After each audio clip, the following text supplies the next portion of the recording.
महापालिकेतल्या मग स्वतः आयुक्तांनी खुलासा करत मग महापालिकेतले जे प्रलंबित विषय असतील ते सिरियसली लक्ष देऊन मग त्या खाते प्रमुखांनी महापालिकेतील भूसंपादनाच्या प्रकरणाचा विभागीय आढावा व कालबद्ध कृती आराखडा सादर करावा.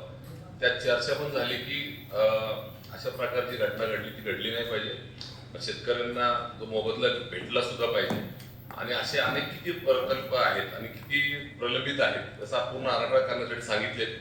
तर महिन्याभरामध्ये ह्या शहरातल्या ज्या भूसंपादनाचे आहेत त्यांना भूसंपादन होऊन सुद्धा त्यांचा TDR असेल कॅश कॉम्पेन्सेशन दिलं नाही त्याचं पूर्णपणे प्लॅनिंग करण्यासाठी सांगितलंय. स्वतः आयुक्तांनी पण सांगितलं या संदर्भामध्ये प्रशासन या पुढच्या काळामध्ये कटिबद्ध राहील आणि या सगळ्या विषयाचा करेल अशी चर्चा झाली असते.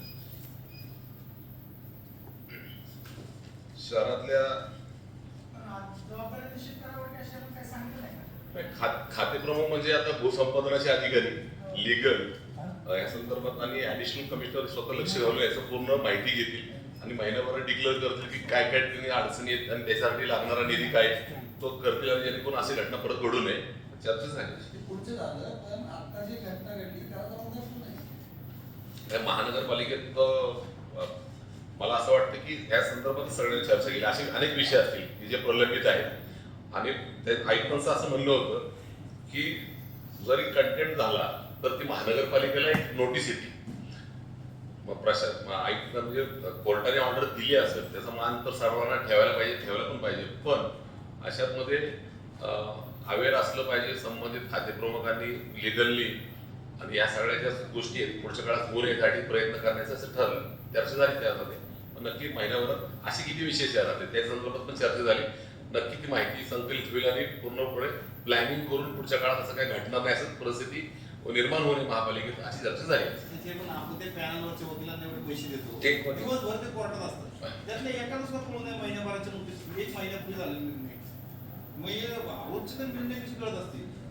त्यासाठीच एक्झॅक्टली किती भूसंपादनाचं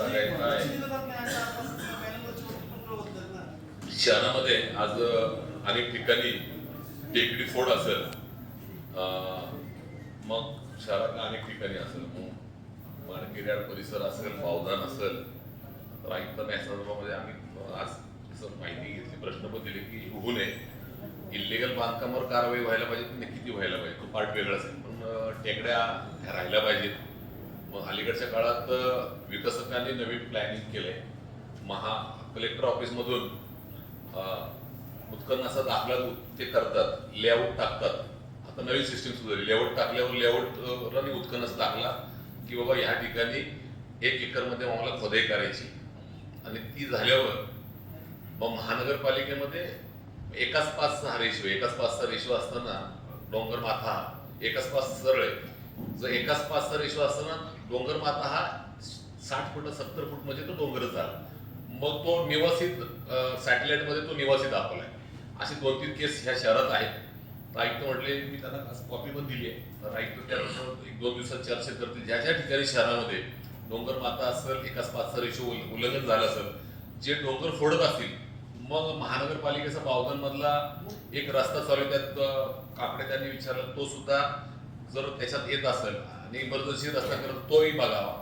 गंगाधाम मार्केट असेल आणि शहरात 2-3 ठिकाणी कात्रज परिसर असेल या ठिकाणी टेकडी फोड होता कामा नये आणि महानगरपालिकेने नक्कीच यात लक्ष घातलं पाहिजे असं सूचना त्यांना केल्या.